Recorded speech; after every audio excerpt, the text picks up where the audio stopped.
cooperazione del governo o nei paesi vicini, se questa cooperazione manca. Questo è uno sviluppo fondamentale nella storia dei diritti umani, spesso vincolato al rispetto della sovranità dei governi, ed è un passo fondamentale per l'effettiva applicazione delle norme internazionali in materia. Al momento attuale abbiamo 10 mandati per paese e 28 mandati tematici che vanno dalla indipendenza della magistratura alle questioni riguardanti il terrorismo.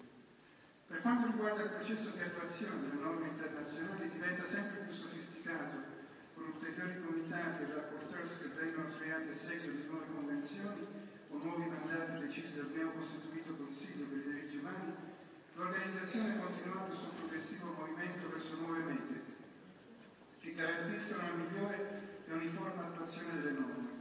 In realtà, con il crollo del muro di Berlino e la fine della guerra fredda, la comunità internazionale decise a Vienna, durante la seconda conferenza mondiale nel 1993, un numero fondamentale di principi. Primo, il rispetto dei diritti umani è una preoccupazione della comunità internazionale nel suo insieme. E due, la responsabilità principale di assicurare il rispetto dei diritti umani appartiene ai governi. Le Nazioni Unite vengono invitate ad aumentare i propri sforzi per assicurare il rispetto dei diritti umani, anche tramite missioni sul terreno, programmi di cooperazione tecnica, assistenza per la creazione di istituzioni nazionali indipendenti, oltre all'educazione ai diritti umani. L'Assemblea nazionale nel 1993 decise anche di creare la posizione di alto commissario per i diritti umani, con un mandato molto ampio, volto al coordinamento all'interno del sistema delle Nazioni Unite in materia di promozione e protezione dei diritti umani. In questo modo l'ONU creava anche una voce morale per le vittime di violazioni dei diritti umani. È interessante notare come prima del 1993 l'ufficio dell'Alto Commissariato non avesse nessun programma di cooperazione tecnica. La maggior parte dei governi, anche se bisognosi di questa assistenza, consideravano una tale richiesta come una missione implicita di un gap, quindi ritenevano fosse meglio evitare tali richieste, anche se l'ONU aveva un programma in questo senso già dal 1956. In modo non dissimile e ancora più comprensibile, non esisteva la figura di monitor dei diritti umani e l'ufficio non aveva nessuna missione sul terreno col mandato di monitorare le violazioni né tantomeno di promuovere i diritti umani. La nomina del primo alto commissario per i diritti umani, José Ayala Lasso, e il genocidio in Ruanda avrebbero cambiato tutto questo.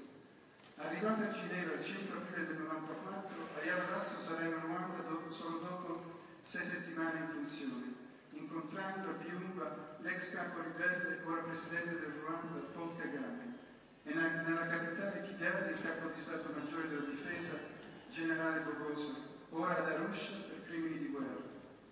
Ayala Lasso riuscì a stabilire un accordo con Kagame, messo poi in opera nell'agosto del 1994, per mettere in piedi una vasta operazione nel paese con circa 150 Human Rights Monitors, 2 in ogni prefettura, con l'obiettivo di prevenire ulteriori violazioni, comprese le rappresaglie contro i responsabili del genocidio, monitorare il rispetto dei diritti umani e ricostruire le basi per la giustizia e lo Stato di diritto.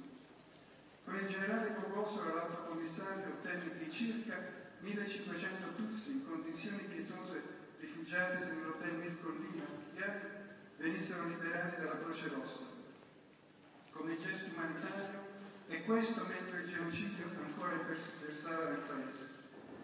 Nel Burundi, al confine con il Ruanda, l'alto commissariato immediatamente cominciò una politica di azione preventiva che scongiurasse un altro genocidio tra la maggioranza Hutu e la minoranza Tutsi e che portò all'apertura di un osservatorio per i diritti umani a Bujumbura.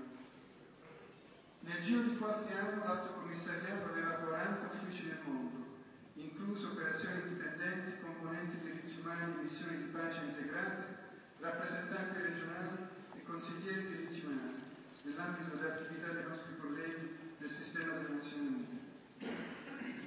Oltre alle varie presenze sul terreno, l'Alto Commissariato dal 1993 in poi cominciò ad amministrare circa 50 progetti di cooperazione tecnica in tutte le regioni del mondo.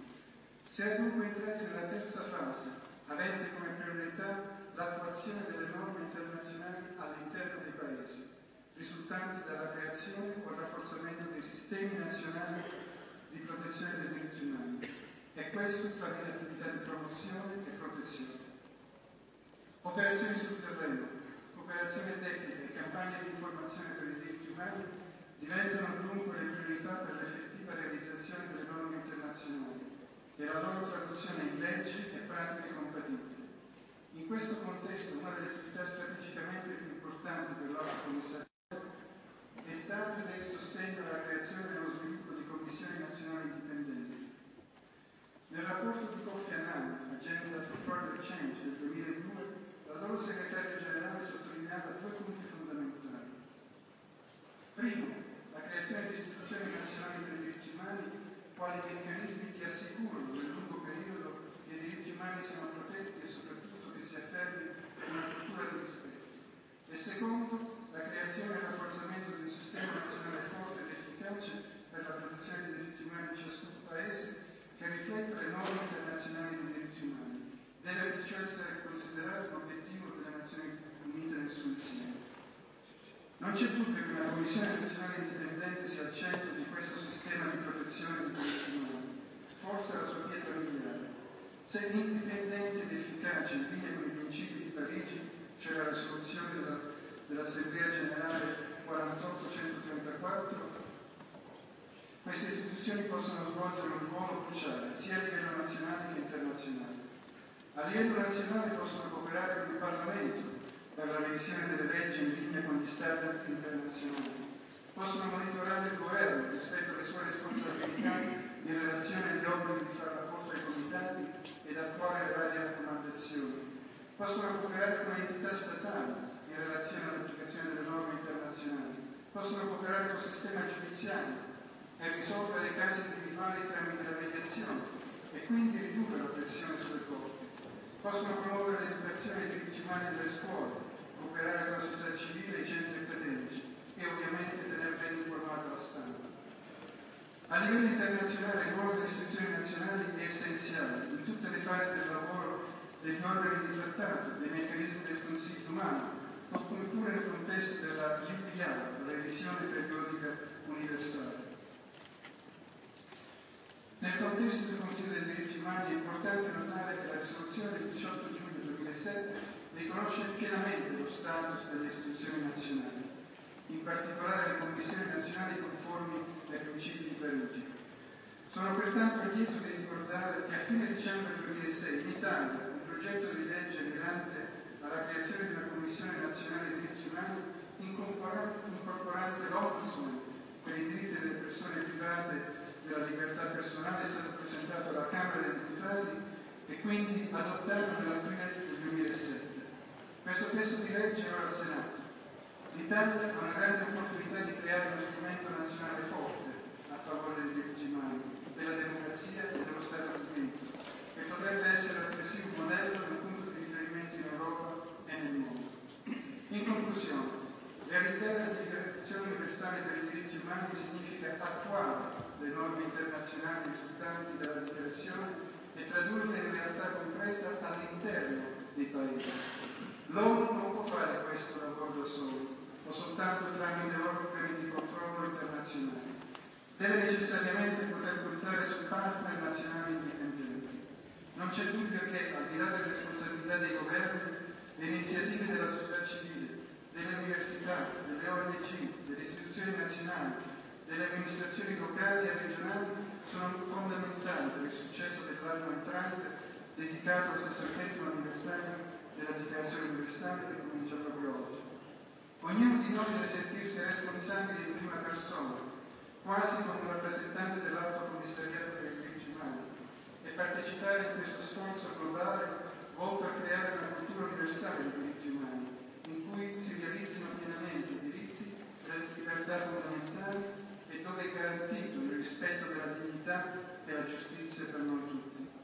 Le sfide di questi ultimi anni, compresa la lotta contro il terrorismo, che non può che essere vinta nel rispetto costante dei diritti umani fondamentali, ci hanno fatto apprezzare ancora di più il valore della Dichiarazione universale, che è e rimane il faro che deve ispirare e guidare il nostro lavoro quotidiano, lo standard da raggiungere